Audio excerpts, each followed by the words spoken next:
Boomer, welcome to the show. It's great to have you here on Way the Leader. And I'm just happy to be here, Justin. We have so many great conversations. And so this is one where we're actually going to record it, and let's see what happens. Wonderful.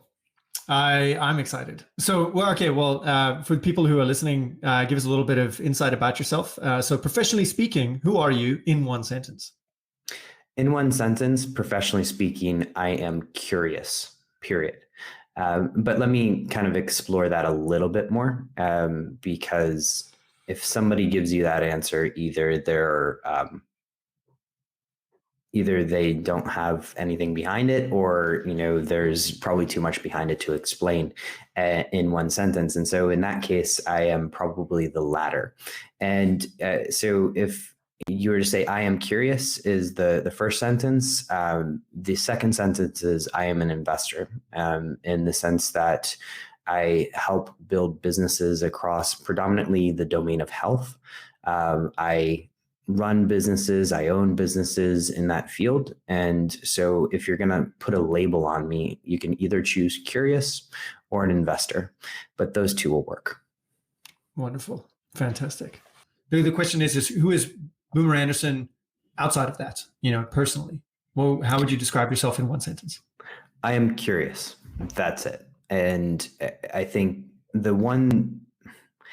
I kind of hate this term, but I'm going to use it. The one thread that has guided me throughout all of my life has been curiosity. And that could be curiosity from a health perspective, a curiosity from a work perspective, and that sort of governed how I've chosen my vocations in many ways, and curiosity from a technology perspective, et cetera. So I am curious, and that also is something that comes through in my personal life as well. So Bessie, we've already shared wives' names on this show, right? Bessie's my wife, and she knows that the one thing that governs Boomer more than anything, or me more than anything, is curiosity. And I have an insatiable curiosity to learn more about this experience that we have on this little pale blue dot and this, thing that we call a universe. I think that's why we get along so well. Also, my curiosity is very high, and yeah. So Justin, one of the things that you and I always banter, it's just funny in talking with you and trying to structure a conversation with you, because this could go in any multitude of directions. Like, we could start talking about multiverse theory or string theory or whatever, and I would be perfectly comfortable going there with you. And so when you sent me across these topics, I'm like, oh, it's funny because I know this is what Justin does, but I've never really, you and I have never really put format to it before. So usually it's, I'm in the back of a car walking around Amsterdam or whatever, and I call you or you call me, and we're like, hey, let's just catch up. And, that looks like kind of topic ping pong, or I guess pong would be the better analogy, for an hour or so. And then, we have to hang up the phone because we have things that we have to do in order to keep the lights on, right? I think about that, and I'm like, I'm just going to call Boomer quickly and have a catch up. It's been a while, and then a few hours later, I'm like, crap, I got clients, I got to go. Yeah. I don't want to go. So yeah, I hear you on that. And I think last time we went into everything from, all kinds of things like coaching and testing to pull-ups, and, there was a lot there. There was a lot. And I'm very interested in a lot of your, experiences, because you've had exposure to some pretty interesting people to go down curiosity rabbit holes with. And so I think this is where, let's give this conversation a little bit more of a direction, and go in the direction of leadership and self-care and how they influence each other. And the reason why is because I'm always motivated by this idea of the human element to managing groups, rather than this aspect that I hear all the time where people say things like, oh, leadership is about inspiring people with vision. I'm like, is it really? Because that sounds like you're making it that you need to be the shining light that everybody follows. And what is leadership? Because I have different ideas. And so, let's draw that out of you. Sure. Blood from a stone. So And let me give credit where credit is due here. I'm a great artist in these fields. I'm not a leadership coach by any means. And I tend to, my approach is usually orthogonal in the sense that I'll look for a source from even like the bottom of a trash can, right? And as long as it leads to some sort of conclusion that helps me in my analysis and adds to my sort of lattice work of knowledge, then I'm happy to include it. And so that could be a comic book, that could be whatever. In the case of leadership, there's a gentleman by the name of Brandon Craig who I probably don't give enough credit to, but one of his, I guess, I'm not sure if he would call himself an employee, but one of his team members is Bob Hurd. And Bob is this incredible human being that I met at a health conference when I was going to the bar just to have a drink after a long day, which is kind of funny going to the bar at a health conference. And this was back when I did drink. So it was an interesting situation. And Bob came up to me and he spoke to me in a way that nobody has ever spoken to me before. And so Bob and I got to know each other and he introduced me to Brandon. And Brandon has given a lot to my sort of thoughts around leadership. And one of the things that the way that, or sort of my adapted version of that definition of leadership is the ability to create something that did not or would not exist otherwise. And so in that sense, you can imagine that, look, I read the Harvard Business Review, I read MIT Sloan's management books, those kind of things, right? Or the magazine. But I'm not necessarily coming about this from the epistemology, right? So I'm interested in the theories of it. I'm very interested in, some of the systems that come out of the study of the theories, but I'm perhaps taking more of an ontological approach here. And so leadership is that ability to create something that would not otherwise happen. And so that actually encompasses a little bit more than teams. It encompasses also self-leadership in various domains other than what traditionally people usually talk about leadership in the context of work. Mm. I very much resonate with that because I usually find that leadership starts with self, and if you can't take responsibility for yourself or necessarily like organize your time and manage yourself, it's very seldom that you can actually manage other people, and usually those become bad managers as well. And the one thing that I remember stuck out to me was this idea that bad leaders can only be distinguished from good leaders with high churn or high turnover of good employees. Good employees will leave underneath a bad manager, a bad leader, and that's it. That's the only difference really that you can tell. So that's a big deal. About that idea of leading self. And it's very interesting that you talk about leadership in terms of like also achieving like a creation, let's say. Mm-hmm. So I think that's also, worthwhile to contribute to the conversation of leadership. That's a big deal. And I think just to kind of challenge you on that point about good employees leaving, the churn rate, of course, that is a very valuable metric, both as manager and leader to measure. But in my mind, a very good employee at some point will leave you because mm-hmm. they are very good. And like my job as, if you're going to title me leader, is to, prepare for that uncertainty, but also it's, can I just help these people create these people into being, something that they may not have seen before or something that they're working towards. And I think that is, good people will leave. It's just a question of frequency, right? So if your churn rate is 100% in 3 months, you probably got a fucking problem to look at, right? But like if your churn rate is, one person every 3 years, and over the course of a decade, you've had 100% turnover over your of your direct reports, I think that's acceptable, especially if you look at the case. Not that I love Jack Welch's leadership style at all, but like Jack Welch is the guy who everybody thinks is or has been prophesized as sort of a great leader, right, in corporate America. And Jack Welch, for those who don't know him, he's the former CEO of General Electric, and he was a CEO for like 10, 15 years. He developed a name called Neutron Jack, which tells you a little bit about his leadership style. And one of those reasons is that he used to get rid of like the bottom 10% of people every single year. But as Jack Welch kind of moved through the ranks, a lot of his top deputies would leave and go and take positions at other organizations. And so, when they go and take positions of leadership at other organizations, and they get a CEO position, right? Can you blame that person for taking that opportunity and leaving you because they've now been groomed to do so? I think that's actually a good sign of a leader. But again, churn is all relative. Like that time frame that you look at churn is very important. No, 100%. I do agree with you on that point. And 100%, the concept of a good leader for me that I put in there as well is a good leader actually creates other leaders.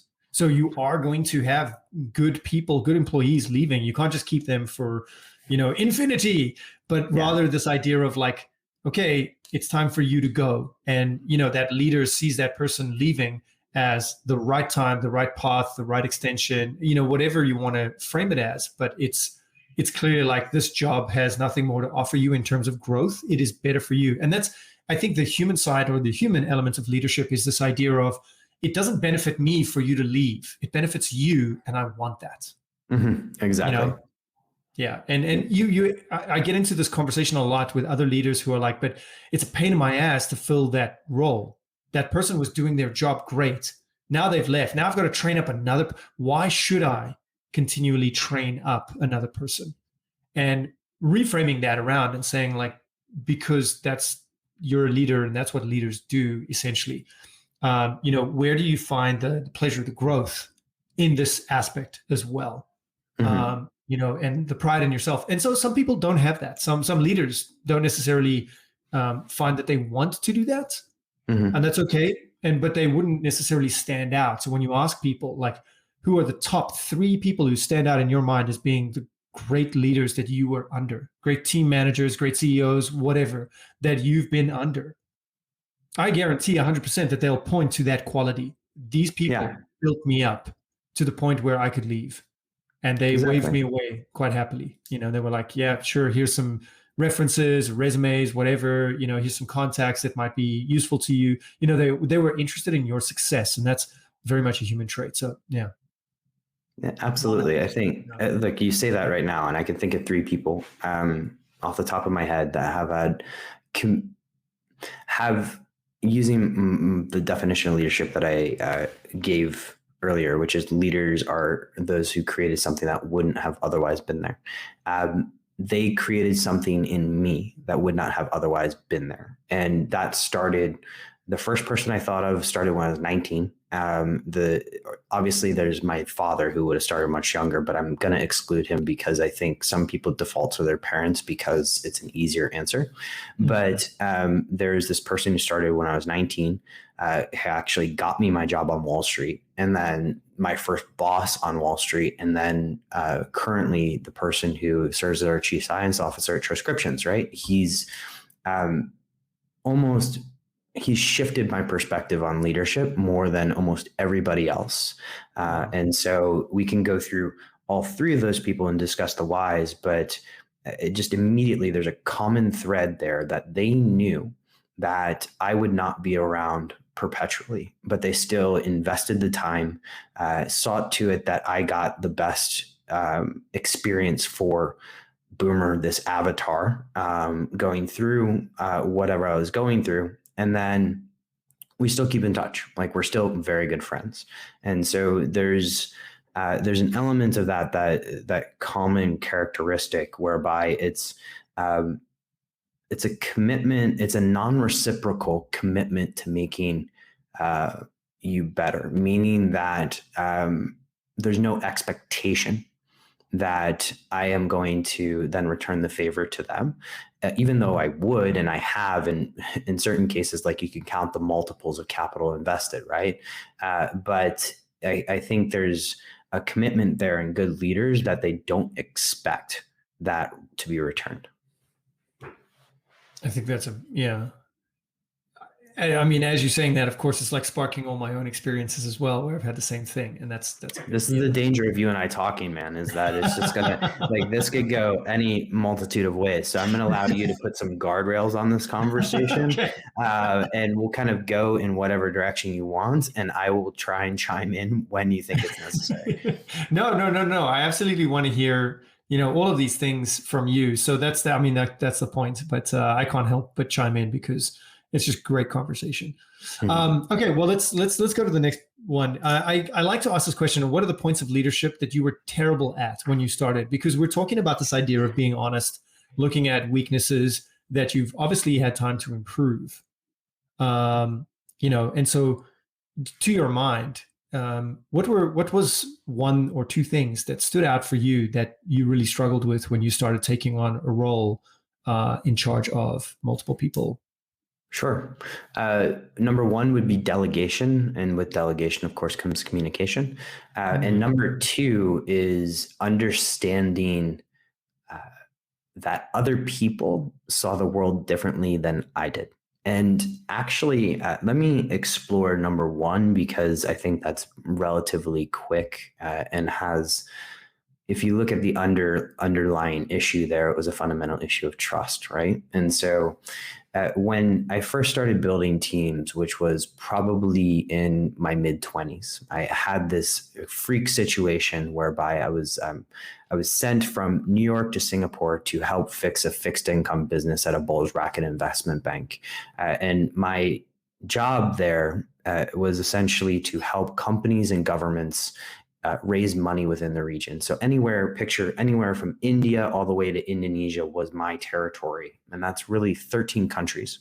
And so one of the things that you do in that business is you travel a lot. And I got fairly good at presenting myself to, ministers of finance and heads of companies there, and kind of telling the story of why they should go raise money, particularly in the debt capital markets. And there was this sort of freak incident where my boss at the time, who was one of those three people I mentioned earlier, got promoted to a job to go to London.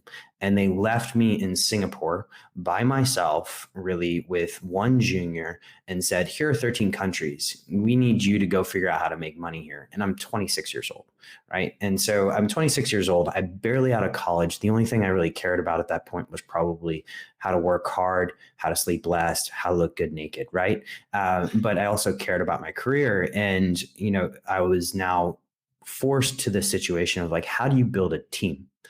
And I was used to, at this point, doing everything myself, because my boss had the junior and he was traveling all over the place and he would use all the junior resources. And so that initial moment whereby I'm now handing over tasks, projects, entire transactions to somebody who I've had limited experience with working with directly was frightening. And so just learning that sometimes the hard way, that delegation is absolutely essential, because without delegation, there's zero growth. In fact, it would cap now there's tools and technology to do it if you're in this sort of creator space, but there's very limited ways to like perpetually scale if you cannot delegate. So delegation was certainly an area that I struggled with. Number two was this idea, and this actually didn't happen to me until after I left finance, was this idea that other people perceive the world in a way that I don't necessarily perceive, and they have different priorities. And what I mean by this is that within the realms of bulge bracket finance, investment banking, if you will, if for some reason the person didn't work, I would just get another one, right? It was like churn them and burn them. And granted, I didn't have that much turnover on my team, at least after the first couple of months. But the attitude was more, okay, this person is going to be shoved in here, and no matter if they're a square peg going into a round hole, we're going to sand them down, sometimes brutally fast, and they're going to fit into that hole, right? But in the case of when you leave finance, you have this whole other element that you have to deal with, which is scarcity of resources, right? I don't have a multi-billion-dollar balance sheet behind me to pay for the best talents in the world. And so I have to then, in certain cases, you're handed a team and saying like, hey, work with this, or it might be the best resource that you can afford at the time. And so learning that in certain cases, this team's priorities had absolutely nothing to do with the work that they were doing at that particular time. And very much so, they were to-do list oriented people. I'm going to do this, this, this, and this, and don't try to reach me after 5 p.m. because I'm done for the day.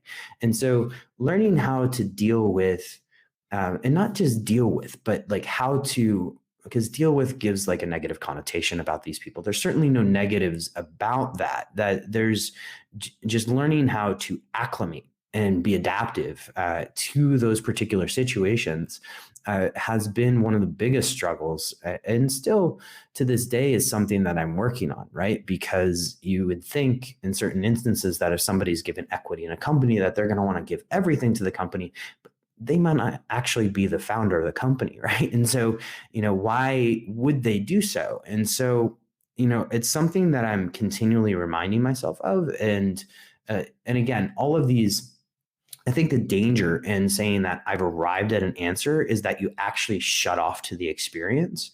And so when I approach any of these challenges, I remain open to the idea that I'm not complete yet. And so when it comes to delegation, I know there's areas that I can still work on there. When it comes to learning how to work with other people, definitely. And so, I'm not trying to paint myself as, Hercules here, or, the perfect circle drawn by Giotto for the Pope, right? And so I don't try to be that person. It's just, for me, it's, all right, I've made progress in these areas, certainly, but I'm remaining open to the idea that there's more progress to be made. Mm-hmm. 100%. I mean, I think, wow, there's so many things that you just touched on there. Okay, let's back up a little bit. So, with regard to the delegation thing, I mean, as you say, there's always something to improve with delegation. But how did you get it to a place where it was acceptable or not painful? What did you do to improve your delegation? So this initially came through 2 steps, and the first of which I actually heard somebody who was a guest on some podcast episode. And at that time I was listening to a lot of Tim Ferriss. So I would guess that it probably came from his podcast, or it was like Gary Vee or one of these people. Right. Mm-hmm. And so it was one of these situations where whoever the guest was on that show, they said, it is absolutely foolish of you to think that you're going to get, when you delegate something, that you're going to get it back in 100% of the way that you want it. Right? Because that initially is going to take a whole lot of time to do. So trying to get settled or be satisfied with 70%. And so that was one of the first things that happened. I was like, okay, can I find a way to get satisfied, or at least not blow my top when somebody hands me back something that I would have perceived as a C- average, right? And so getting to that point was the first big step. And the second big step for me was a general realization, or a more of an acceptance, in spiritual realms, they may call this like swallowing the poison.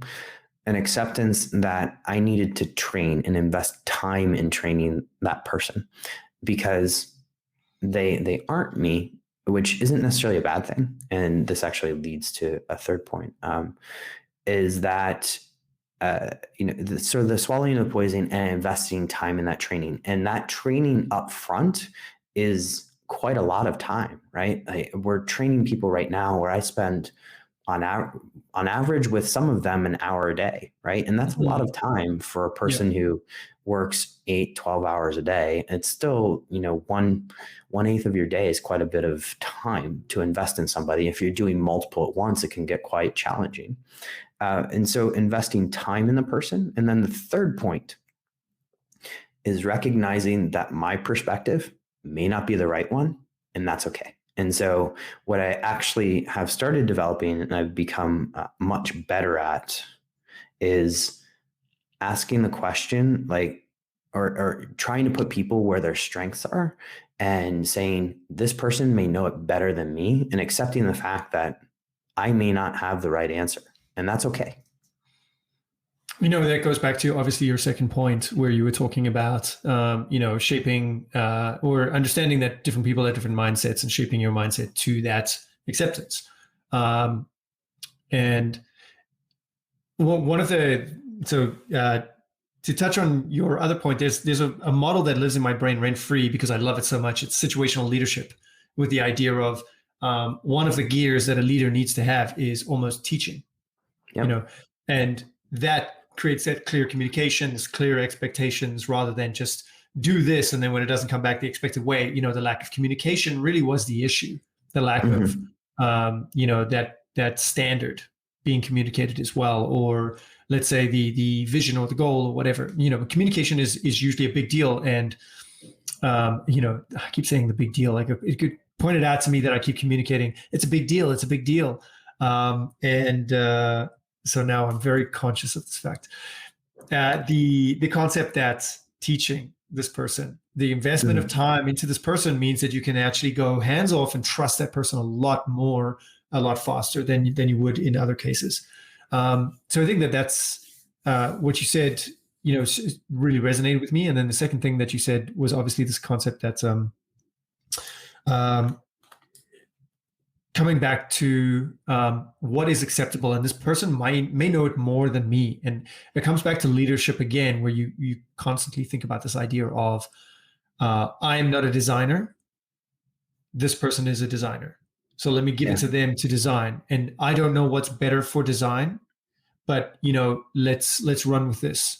Is it an acceptable design? Yeah, I think so. And starting out with that in mind, that does this serve the project better than what I've got in my head? And most of the time it will. They'll have visions that, so when I ask people to do a job, I'm like, this is the kind of thing that I'm going for. And it's almost like that Napoleon Bonaparte is famous for having restructured the military into almost like splinter cells of little commando groups of people who all knew what the greater goal was, but all went about it and achieved it in different ways, because it was a lot easier and much more efficient to manage a system like that. And it's almost like that's what you got to do. What's the main goal? Okay, cool. My little team here, let's go. And if it's one person or two people, it doesn't matter, but they're going to go and try and achieve the goals if you've communicated that goal. Absolutely. Which is incredible. Yeah. Cool. All right. Well, I like this question a lot. What is your greatest struggle that you found good leadership skills to be the solution for?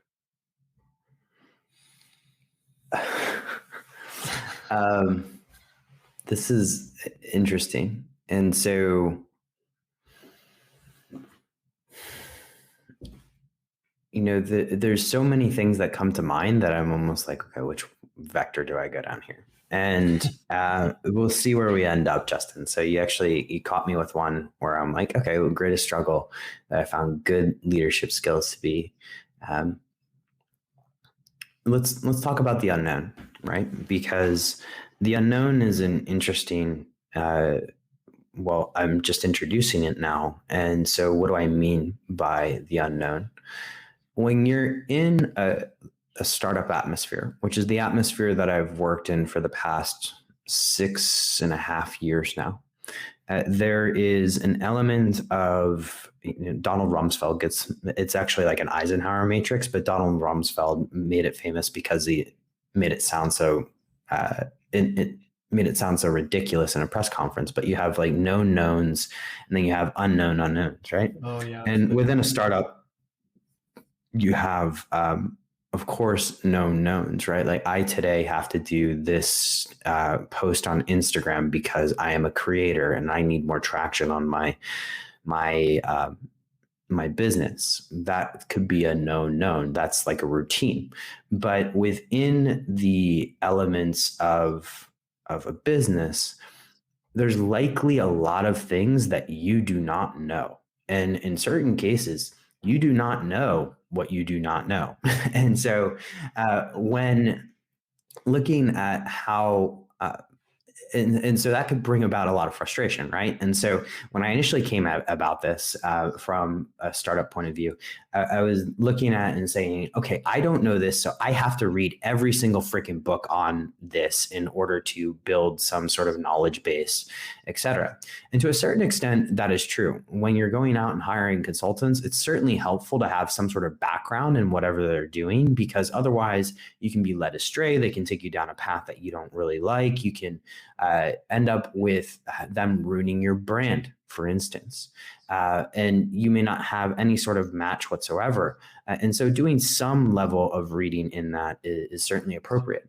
But when it comes to this in the broader sense of a startup, it's getting comfortable again with that delegation, again with that trust, that faith, if you will, in another individual or a series of individuals to help them deliver or be your left tackle, using the NFL analogy, right? So they be their left tackle to protect you from those unknowns, because you like the unknown is the blind side, or what comes in and wipes you out. So right now that could be the world is talking about ChatGPT, right? And so if you are sitting in some sort of industry, like you're, for instance, a blog writer, there is an existential threat out there in the form of ChatGPT. Now, the best blog writers will certainly have jobs still, but if you're not aware of these tools and how you can use them as a strength, or if you're a manufacturer and you're unwilling to acquiesce to certain traditional manufacturing contract demands, that could be an existential threat. And so where leadership has actually helped me a lot in sort of these particular areas is in dealing with those unknowns that I don't necessarily know what's going to come my way. That could be an existential threat to Troscriptions, to our nonprofit, et cetera. But I'm certainly looking at AI and saying, all right, rather than treating it as an existential threat, how can I use this tool and create leverage, right? And so those are really how I particularly look at those unknowns, and using leadership and that delegation process to help create something that otherwise wouldn't have been possible.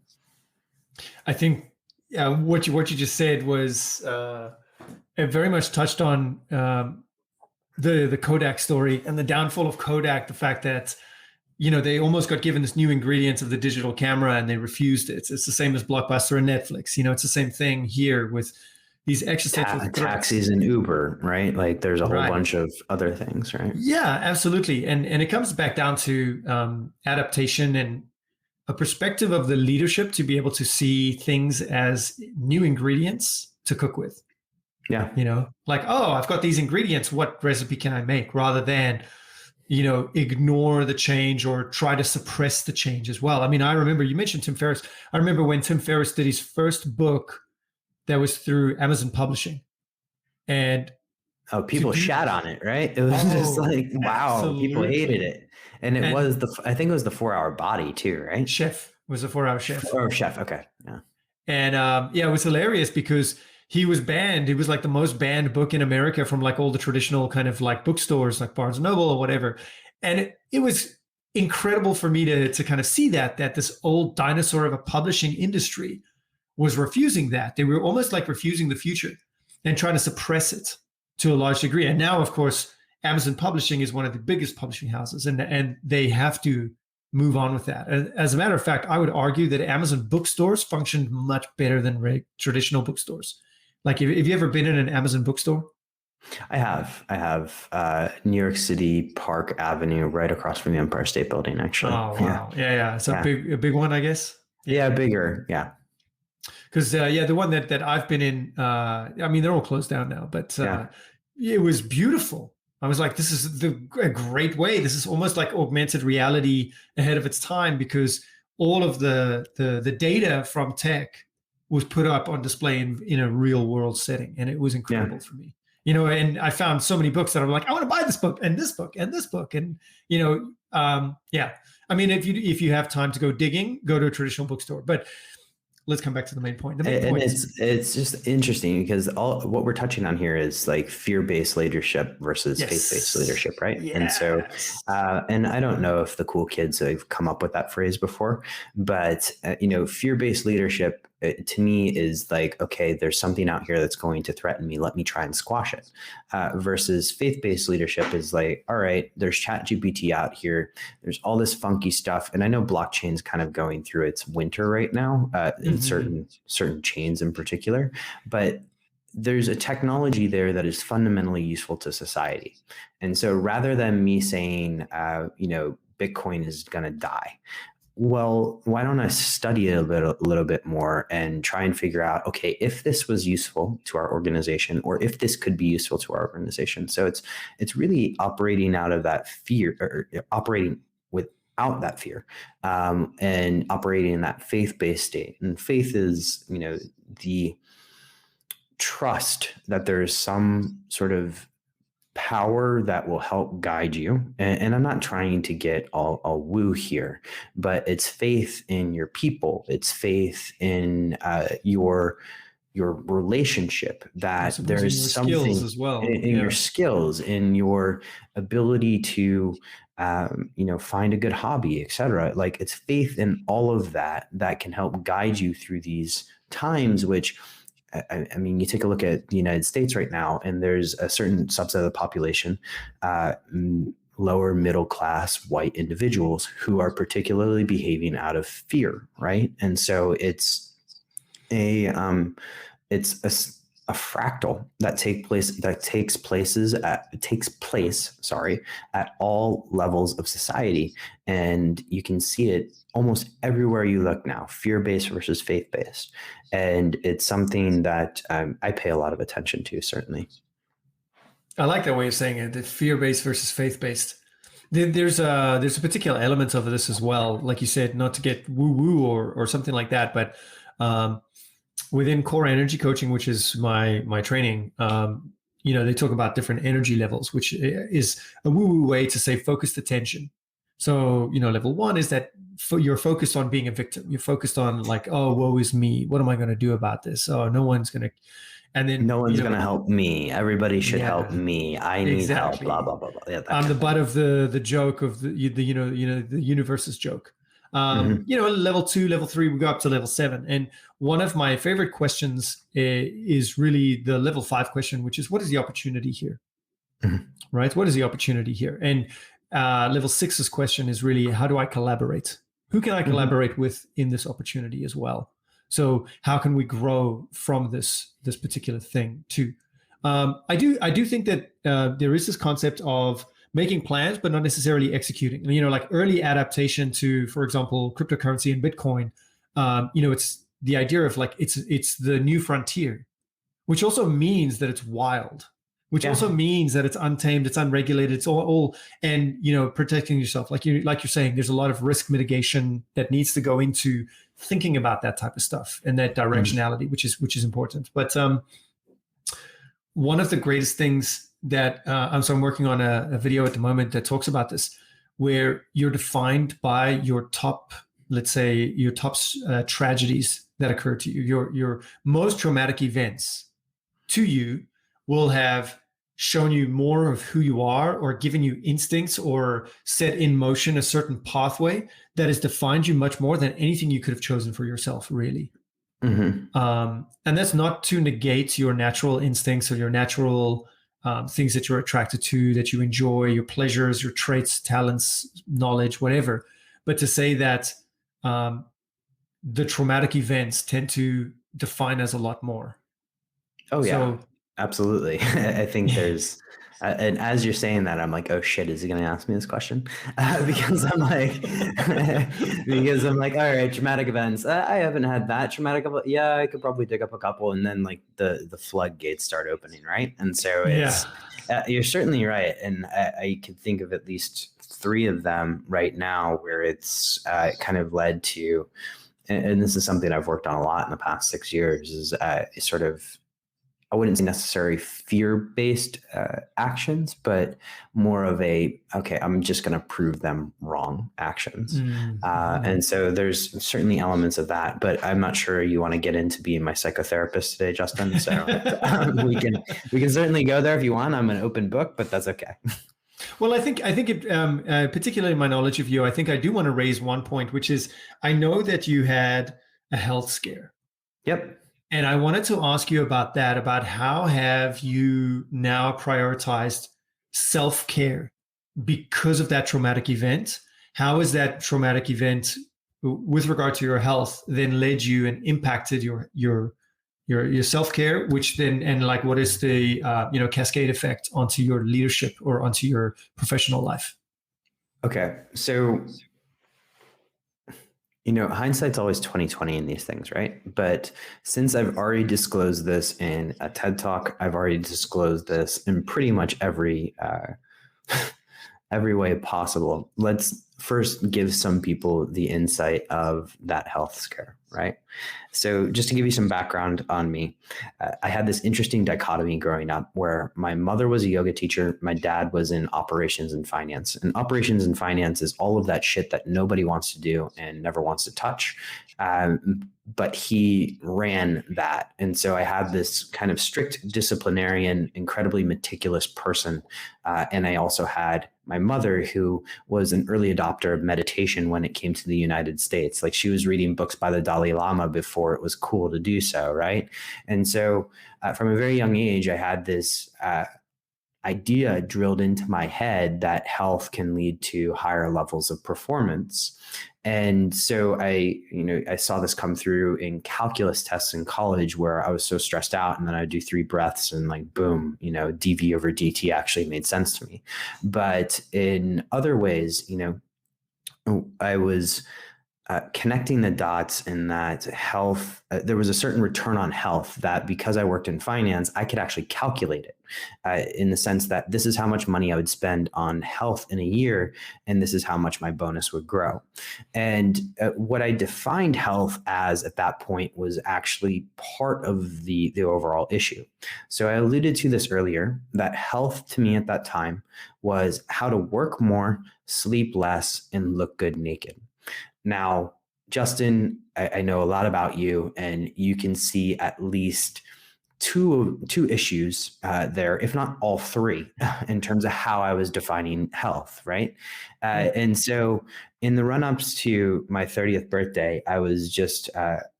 had accomplished everything I wanted to in finance at a fairly young age. So I decided to leave.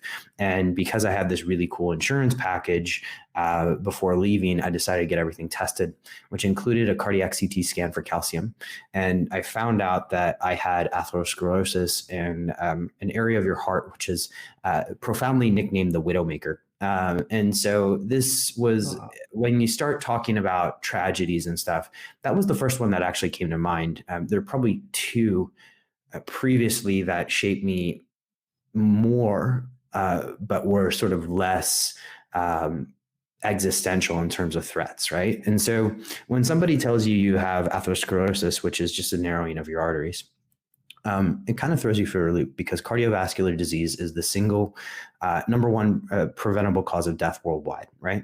And so I initially I was like, and Justin, you can tell me if I can curse, but I'm gonna curse. I was like, what the fuck? I was doing all of this stuff right. Like, my body fat was sub 10%.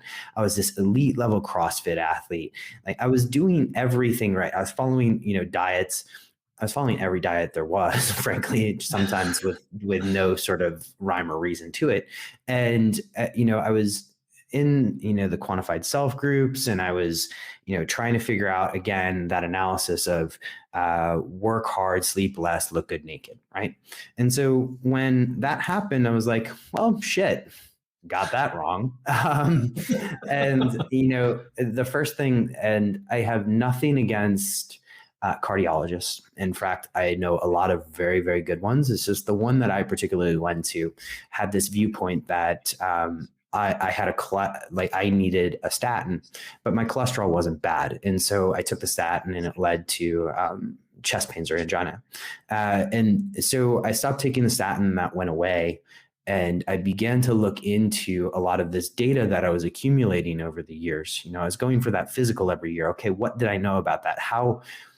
What did I miss in this entire process that led to this event? And so when you start really constructing health or deconstructing health, there's a lot of elements that I was missing. So from the age of 18 to 30, I slept between 4 and 6 hours a night. Maybe actually it's probably closer to 4. And, I was traveling from the age of 25 to 30, 2 to 3 times a week. I was changing time zones. That included 5 trips a year from Singapore to the United States, 12 trips a year at least to London, if not other places in continental Europe. And, I didn't have anything that resembled a circadian rhythm. I was prescribed modafinil not because of nootropic benefits, although I later certainly used it for that, but I was prescribed that because technically that is shift work, right? Because I am doing essentially night shift work because I have 0 circadian rhythm. And so first things first, I look at it, I'm like, okay, yeah, the sleep thing, it's kind of important, right? And in fact, I've regularly pulled all-nighters from the age of like 25 to 30. That did happen quite often. And you start to learn things like, okay, an all-nighter in terms of your brainwave patterns is equivalent to drinking about 12-ounce beers, right? And so that's quite a lot of alcohol, even for me when I was drinking a lot at that time. So speaking of drinking, I was also drinking a ton. And so it was one of those things where, the doctor asked you every single year, how many drinks do you have in a week? And I was like, I don't know, ? And I would, most of my job was social. And so like when you get to a certain state in investment banking, you're responsible for something like a budget, right? And you say to your boss, like, hey, I'm going to make X million euros a year for the company. And a lot of that becomes a very social thing, and you need people to get to like you. And in my case, I was very, very good at that.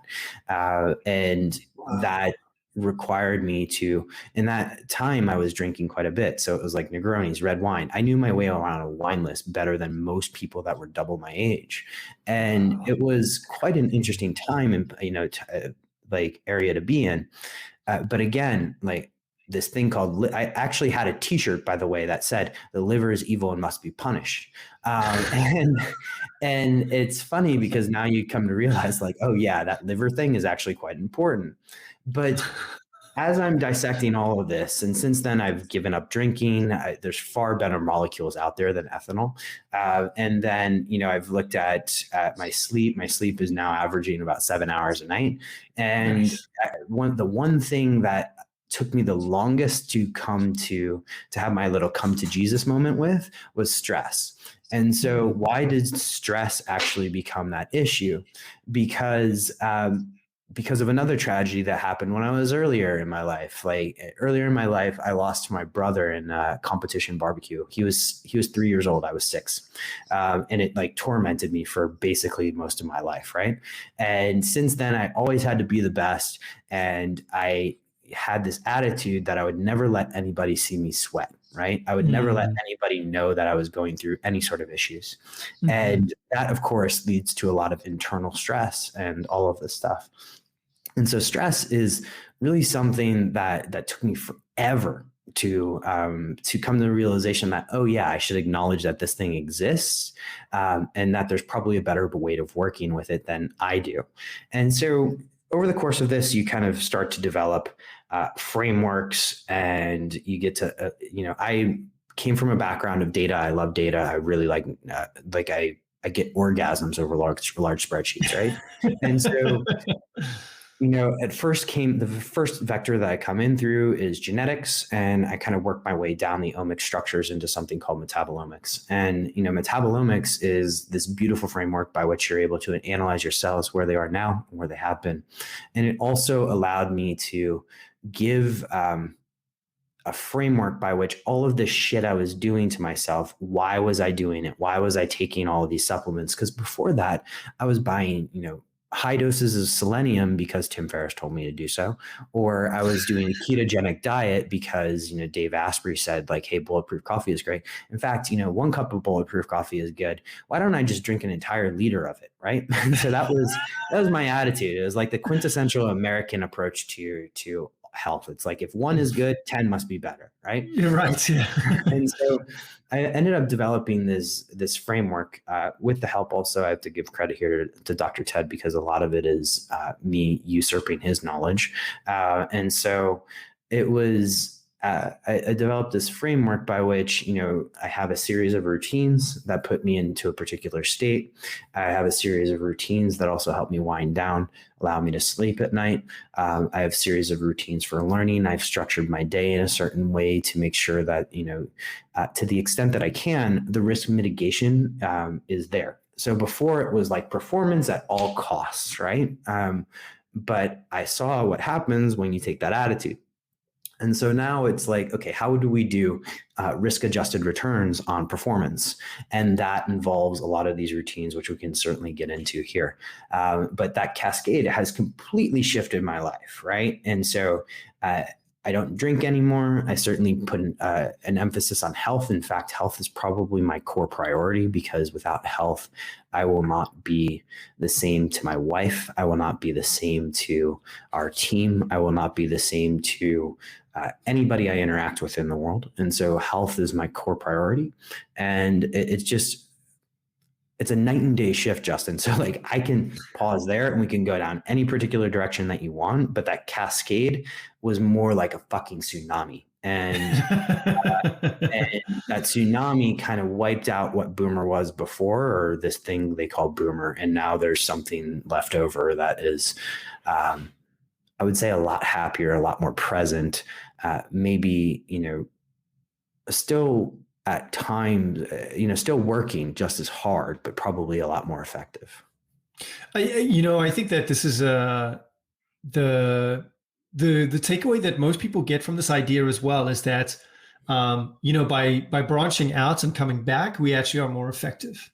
So it's funny that you talked about sleep, because I actually, there was a study that was done where they showed that after 16 hours, myelin sheathing around the nerves and neurons in the brain actually starts breaking down. And so if you've been awake for 16 hours, all of a sudden your concentration goes down, your working memory ability is like halved.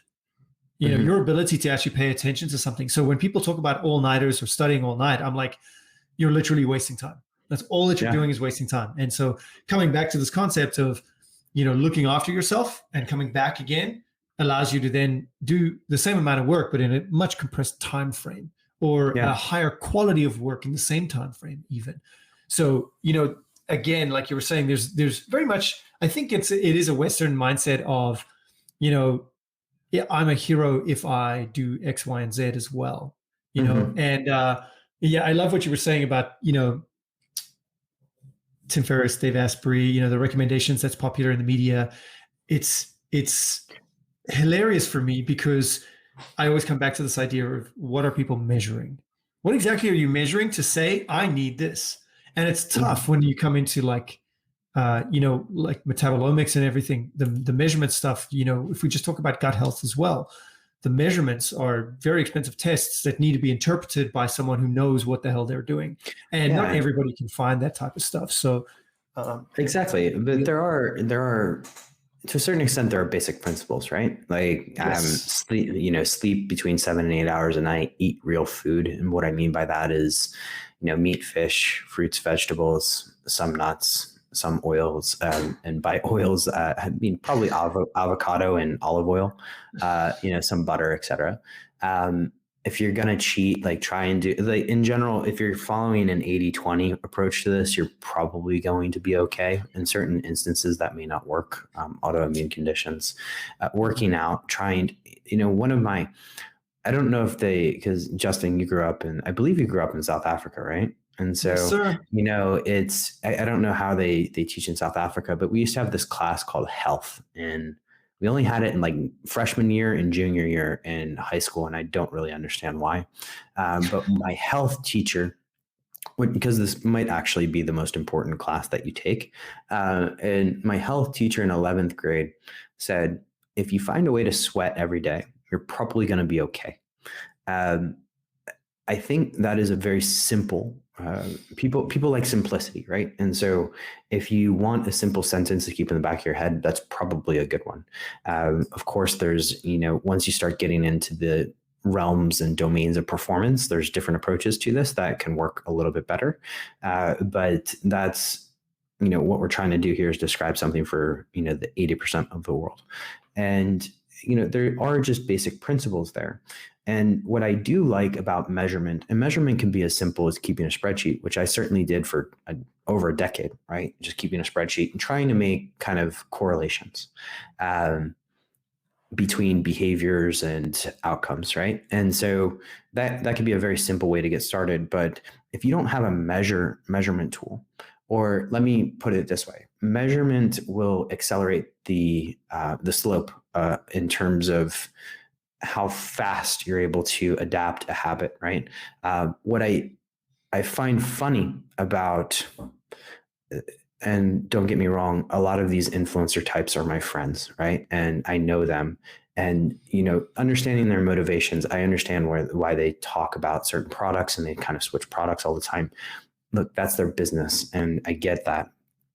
But not everybody listening to them understands that this is how they're making a living. And what you also need to do is to understand, okay, which one of these is going to make a difference for me. And there's really no way to do that other than measurement. And so, like, foundationally, measurement can cost you a fortune, or you can and I spend like a couple $1,000s a year on measuring myself, right? And so, like, I do that because I find an immense amount of value in it. But but it can also just be as simple as opening Google Sheets, and Google Sheets for now at least is free. Yeah, I hear you on that. Yeah, I've got a couple Google Sheets open on my computer right now with measuring all kinds of things. So yeah. You're speaking to the tribe right here. Yeah. But and so Preaching to the converted already. I mean, we're there, man. We're in measurement land. Mm-hmm.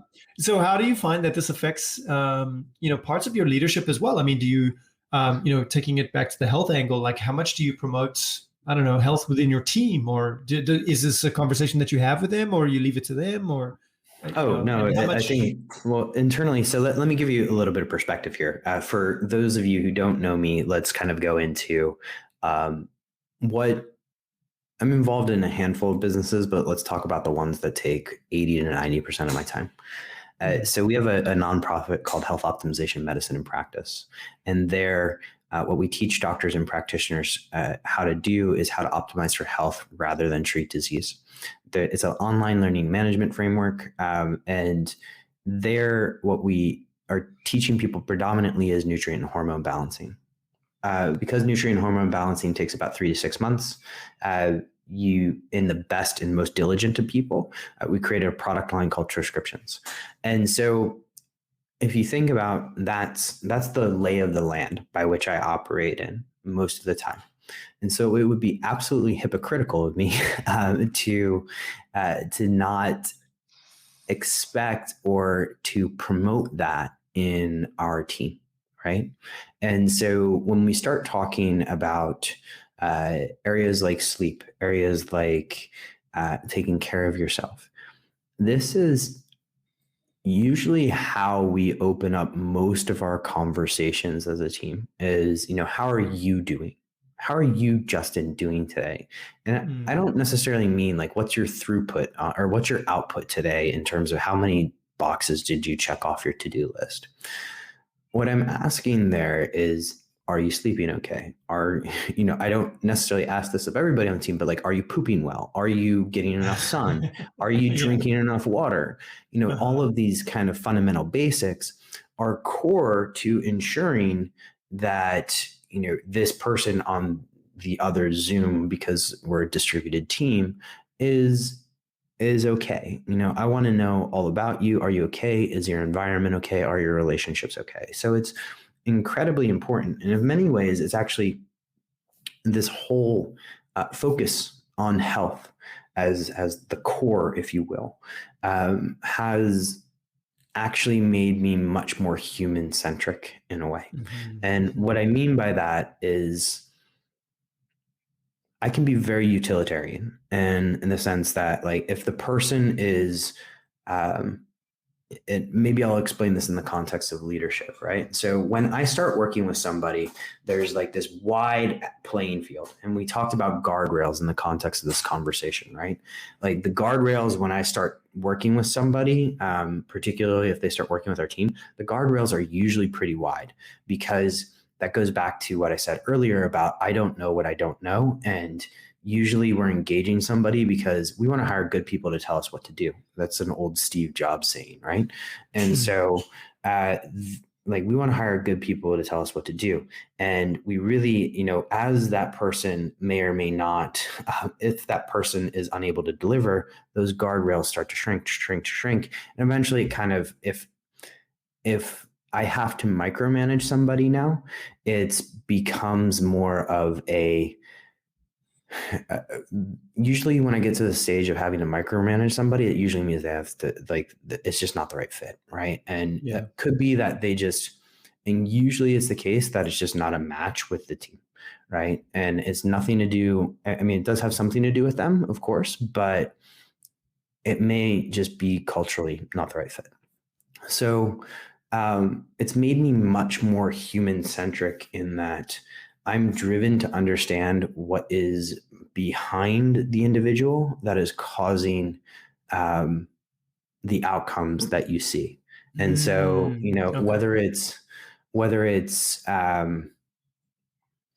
lack of sleep, issues with the family, whatever, has overloaded themselves with side projects, I want to understand that person more. And so health, and that particular perspective on health, has allowed me to become much more human centric rather than outcome centric. And so, because if we then go from that particular health outwards angle, what that allows us to do is, selfishly, you are going to produce a better performer if their health is good, if their health is taken care of. And so, that's not the reason why I necessarily do it anymore, but it's just ensuring that the person has what they need in terms of food, drink, water, all that stuff, in order to produce a level of performance that is good, right? And so there is somewhat of a utilitarian approach to it, but it's more focused around, it's now made me more human-centric, certainly. That's amazing. You sparked, when I lived in Indonesia, the one boss that I had was literally that, where he was focused on the health of his employees, to the point where, like, the one day I was sick, and you get Indonesian food and you're a foreigner, it doesn't necessarily sit too well. Dude, Indonesian food is one of my favorites. I spent the better part of most of those 6 years in Singapore, in Jakarta. So it's that's where I was as well. So I remember our first conversation was talking about Jakarta. Yeah. And you know what it's like where you buy like street food, nasi goreng, and then of course it just explodes your stomach. And this boss then would send like a package to your house or your apartment or whatever, with like little probiotic yogurts or things like that to feel better, some rice and some food, because he knows that you're not leaving the house as well. Yeah. But his investment in your health was literally like,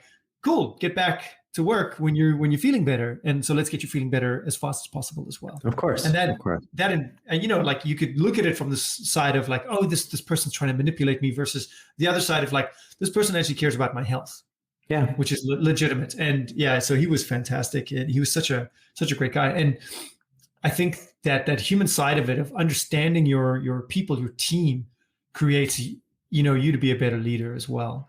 You mentioned culture as well. It's not a culture fit, and it's funny because that's our next topic. And so I wanted to ask you about this from both sides of the coin, which is, side number one is, I know you're an international person. You travel a lot, but you also are an American who's currently living in the Netherlands, which is, one part of it. And then, you've also talked about potentially moving to New Zealand, where your wife's from. So there's all kinds of things there about being an international person. How does living across cultures and your exposure to many different cultures across the globe, obviously you mentioned Singapore, Southeast Asia, how does that affect your leadership? How has that changed your leadership style? Um, it's interesting because in many ways, like we talked about the health scare, and I called it a tsunami in terms of how it changed me and my leadership style.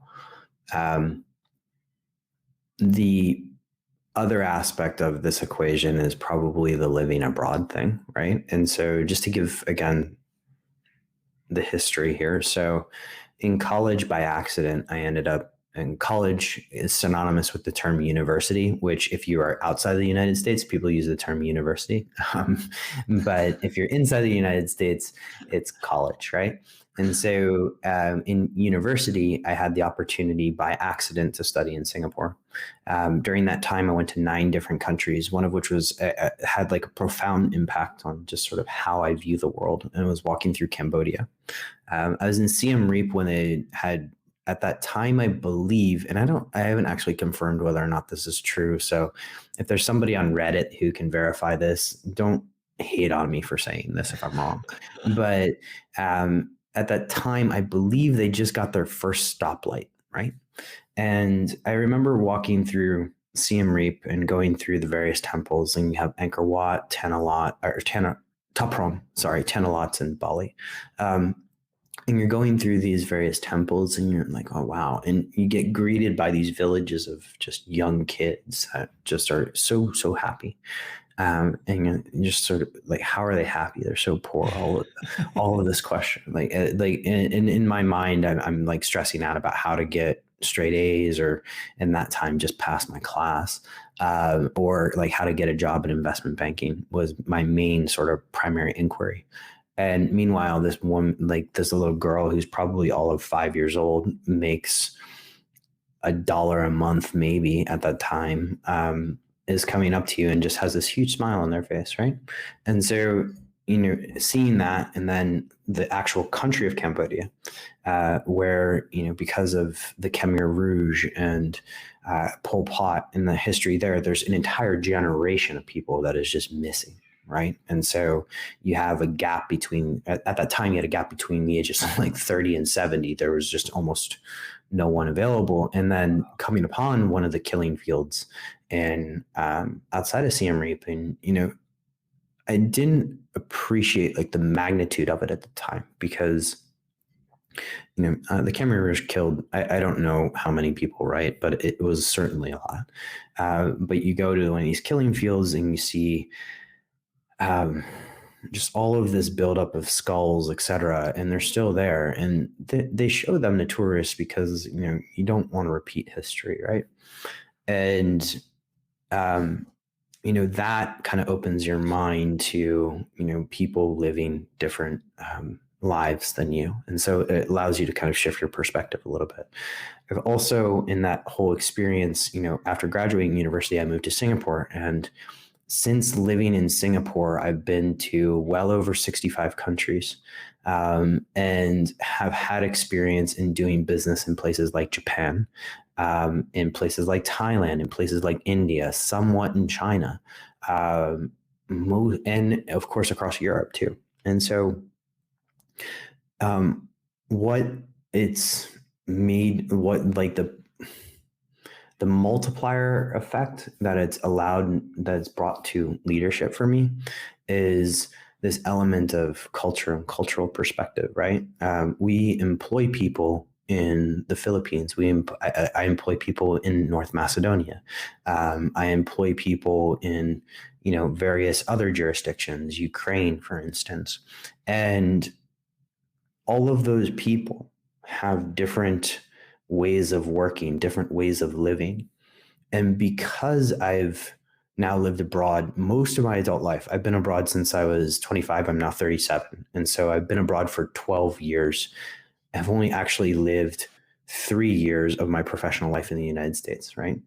And I'm married to somebody who was born in Seoul and grew up in Auckland, right? And so we have this interesting dynamic in our relationship. And so I think what it does is opens not just an element of compassion, because I think that could be misinterpreted as me saying I feel bad for them, because that's not it. It's more of an element of just openness to learning how other people in other cultures work. Because I can tell you this one story. Like, working in India is the most fascinating place to work. I remember the first time I go into a meeting in India, and my boss, who is one of those three people who's left like an incremental impact on my life, he didn't say anything to me, and he did it deliberately when we were going into the meeting. And I went and gave like this presentation as to why this particular Indian company should go raise money in the debt capital markets. And the entire time, the guy's sitting there and shaking his head, right? And I had zero experience in India at this point, other than probably reading Shantaram. And, the guy is like, okay, I got to go to the bathroom. This is the Indian client. He goes to the bathroom, and I turn to my boss and I'm like, dude, what the fuck am I doing wrong? And he's like, white boy, welcome to India. And, what it does is it allows you to see that like different cultures put a different value set on business and how they do business. And so, China, a lot of it is about relationships. Same thing across most of Asia. It's a lot about relationships, right? And so they'll do business with you in certain parts of Indonesia because they just like going to have a drink with you, right? And so what I understand, or what I understood about leadership and different ways of doing business, was just an interjection of so many different perspectives, so that when I go into a situation whereby, and I haven't really kind of formalized this thinking, so this is actually kind of stream of consciousness right now, but where I go by into a new situation where I'm meeting somebody who may be interviewing for a job with us, or maybe joining our team, or maybe has joined our team, and I am meeting them, I'm always open to the idea that they have a different way of seeing the world and doing business, and that their way may be better than mine for a particular situation. And so it introduces an element of openness that is incredibly, immensely valuable to me. I mean, I can't tell you how helpful it's been in building the stuff that I'm building now, or, other things. So yeah, that was a long-winded answer to your question, but I would say probably I would actually put it above the cardiovascular event in terms of how it shaped my leadership. Wow, that much? That says a lot. I mean, Yeah. it's particularly easy for me to say, that knowing different cultures really opens you up, because I've been abroad since I was 20, but I was raised in a country that's got 13 official languages. I would say, 4 major cultures in it that are local. And then apart from that, it's like the largest population of Indian people outside India, for example. So there's a lot of different cultures there. And then moving abroad and traveling, to all these different countries, I got to see exactly what you're talking about as well, which was incredible. And I take it for granted that other people, have these perspectives or think in these ways, that they're not going to value, or they're going to portray certain qualities as well. Like one of my favorites is the mindset that you don't do business with family. Don't mix business with pleasure. Well, that's not true in other cultures, where they will, hand their business down. The family is the entire, like, you think about the Asian tycoon businesses, right? Like all of those are almost entirely, I mean, not all of them, because certain ones run in different ways, but a lot of it is nepotism, right? And because you can guarantee the relationship, the relationship, there's consequences if that relationship is broken. Not just in work, but in familial matters as well. So no, and I'm not saying it's right or wrong or anything, but it's just a shade of humanity that exists in different shades in different places. And I do believe in a globalized, shared cultural understanding where, there's work ethic productivity that's taken from, let's say, the US, but that's also put together with the kind of relationship basis that you see in some cultures. And that's put together with respect and a type of, the type of respect-based cultures that you can see, like Japan. You take an element out of that as well, where not everything is just about, shut up and give me the down low, but there's time and effort that's put in to give a proper amount of respect to harmonize, which I think is a big deal. So, okay. I'm very going. I mean, look, Justin, I think there's one thing I want to add there is that if you go back to my original definition of leadership is sort of the ability to produce something that otherwise would have not been there. In many ways, like you heard America called the melting pot, right? And so all of these different countries that I've been to, which I've been fortunate to go to, whether it's presenting in Kyiv or like presenting in Riga, or I was actually in your homeland last November, right? They all add to the mixture of this recipe that we're calling me today, right? And so all of those experiences add to me, so it adds a different dynamic to conversation, to communication, to alignment, to all of that stuff, because each and every one of those places has impacted me in such a way. Beautiful. I love that. So, okay. So that was my culture question. I want to ask you a question about business culture. Sure. And 100%, I hear this all the time where people talk about business culture and the culture of our workplace. Yeah. How would you define business culture? Yeah, it's funny because, again, I do read the Harvard Business Review. I read all of these journals because I do think that there is elements that I can take from them, the systems. Sometimes it's a little piece of information and I integrate it in what I do and it has a multiplier effect. But let's kind of look at a company as a whole, right? And so you have any sort of company and, company in a legal sense has a fiduciary duty to increase a return for shareholders, right? And that's assuming it's a for-profit company, and a nonprofit, it's slightly different. But so what does the company do to increase a return for shareholders? And we'll do like a widgets company, just as an example. The foreground of the company is the widgets that they produce, the marketing and how they sell it, the technology systems that they're using, the people are like the actual employees themselves. I'm not talking about culture just yet. Are the foreground of that company, the names, the trademarks, etc. And so the way I look at culture is the background, and the background that stitches everything together. So these are the values, the language, the interactions, the communication that the people make within the company. That's the culture. And so whereas you kind of look at products as that foreground, the culture is the background that interlaces everything. And so what would you say is going to be the biggest way that you found to influence, business culture, work culture to a positive place? So that assumes you want it to be a positive place, right? Okay. And so just remember, right?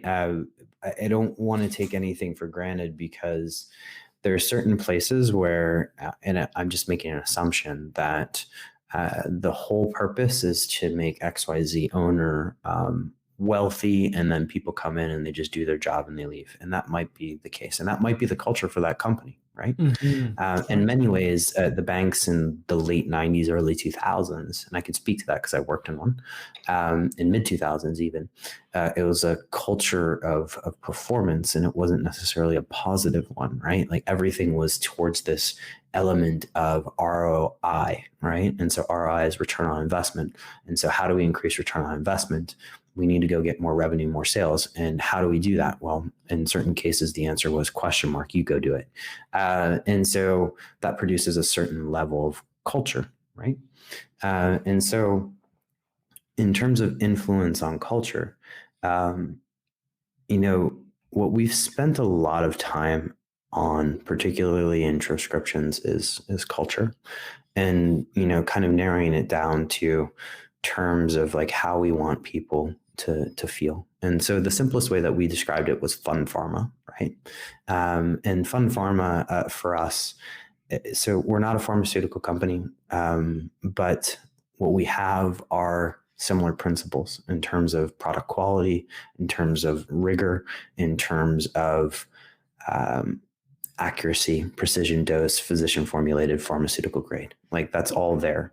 But we want to have fun while we're doing it. And so most of us don't like take ourselves seriously, right? I'm having this conversation with you, and in many ways, in the back of my mind, my monkey mind's running is like, okay, tell a joke now, Boomer, because this is getting a little serious. But like, you can absolutely do that. Yeah. And so we spent a lot of time among the leadership team in particular with just sort of thinking about, okay, how do we want people to experience Troscriptions, particularly when you're on the inside? And so, and that phrase "fun pharma" kind of runs throughout the company, and so that's the ethos, really.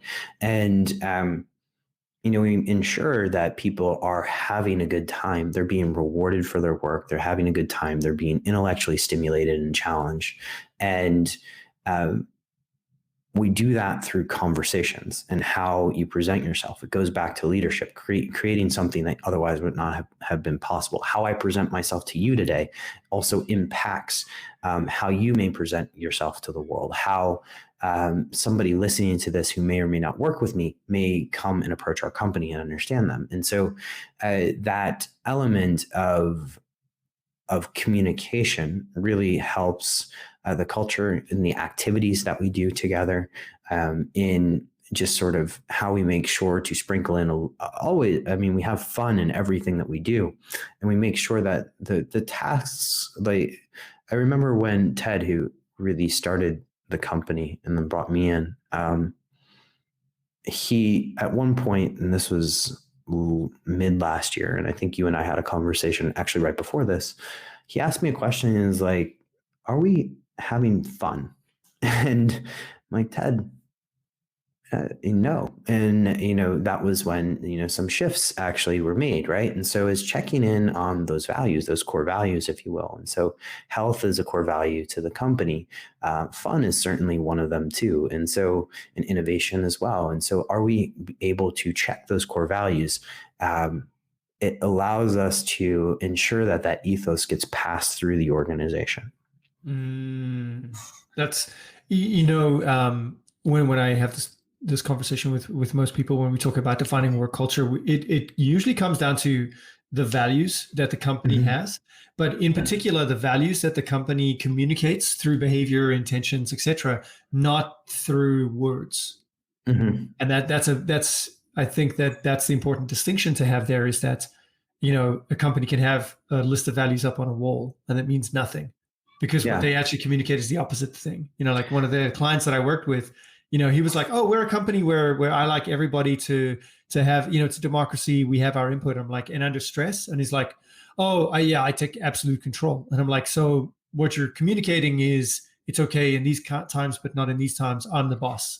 Which is opposite to what he wanted to put in place, And so you align. This is an alignment exercise in some ways, right? And so you have your values, beliefs, behaviors, and attitudes, which I'm sure that is some sort of list that would come out of Harvard, right? And that alignment exercise is an important one. And generally speaking, you can do this top down, you can do this bottom up, whatever you want, but it just needs to get done. And certainly it helps when you make sure like you have it not stomped into you, because that is a sort of has negative dissonance to it, but you just make sure that it comes through in your daily communications, in your interactions on email. And email is one of those things where I'm actually working on that, right? And so how do you communicate fun pharma in email, right?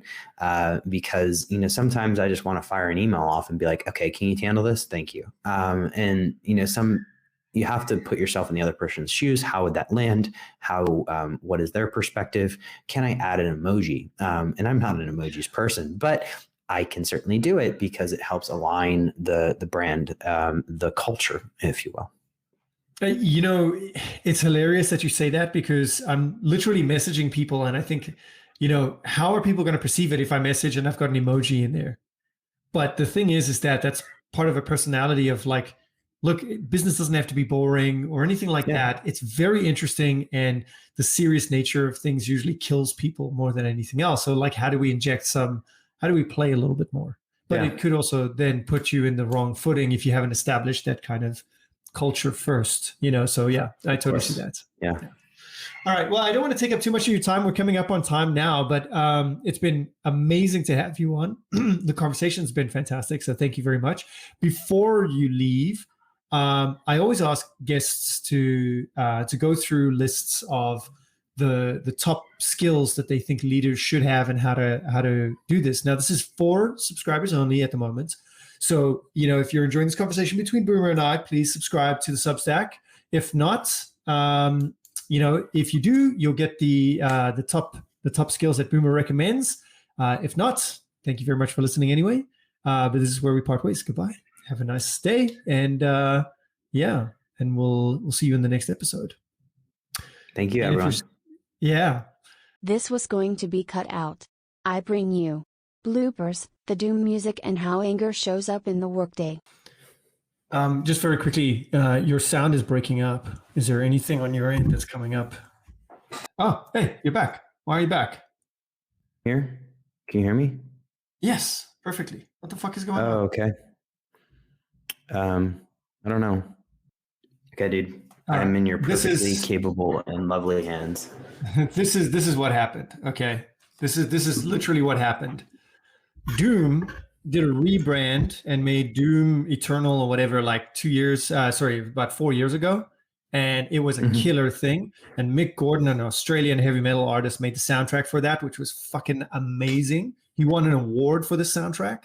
And this soundtrack now has no vocals, but you've got all these other artists now putting their vocals on top of it and like singing like Doom style songs over this. Interesting. And it is the hardest fucking metal that I've got in my selection. And I play it like at least once a day, at least. It is just because I just see the Doom guy, do the Doom Slayer in my head. Send me a link to it when we're done, because it's not that I don't listen to metal too often, because I tend to like, and we can get into this if you want, in terms of like my mornings or just sort of my general position in the world, I get hit with a lot of information, and that sometimes causes me to get angry or negative quickly. And so, music can manipulate your state in both a positive way and a negative 100%. Way. And in the case of me, just anything heavier than, let's say, Metallica, right? Which is not, I mean, you would know better than I, the continuum of heavy metal, but it doesn't necessarily put me in a good mindset. And so like I have to, and it's unfortunate because I do enjoy some of that music, but I also just enjoy not being angry because it does narrows my kind of outlook on the world. And as an entrepreneur, I think you have to have a certain outlook a lot of the time. So I mean, like we could also get into this, but like the personality test that I tend to run people through in the beginning to give me a sense of who they are, you get basically you get 3 triads of negative emotions that motivate people. And so I'm part of a depression triad. There's a shame triad and there's an anger triad. And the anger triad tend to be the people who actually get shit done. Yeah. I mean, I would, I don't know the full extent of what an anger triad is, but anything that you can talk to the people that work with me, like I tend to not respond to messages in the morning, just because if I respond first thing in the morning, it's like very short and very to the point. And to me, it's nothing, right? Like I'm just like, okay, let's just get this done. Go, go, go. But to them, it might strike them in a way that is less than conducive for like cohesiveness of a team, right? 100%. And it's quite interesting because this is exactly how I coach Lori. So, if we're going to put this in the podcast, for people who don't know, Lori's my wife.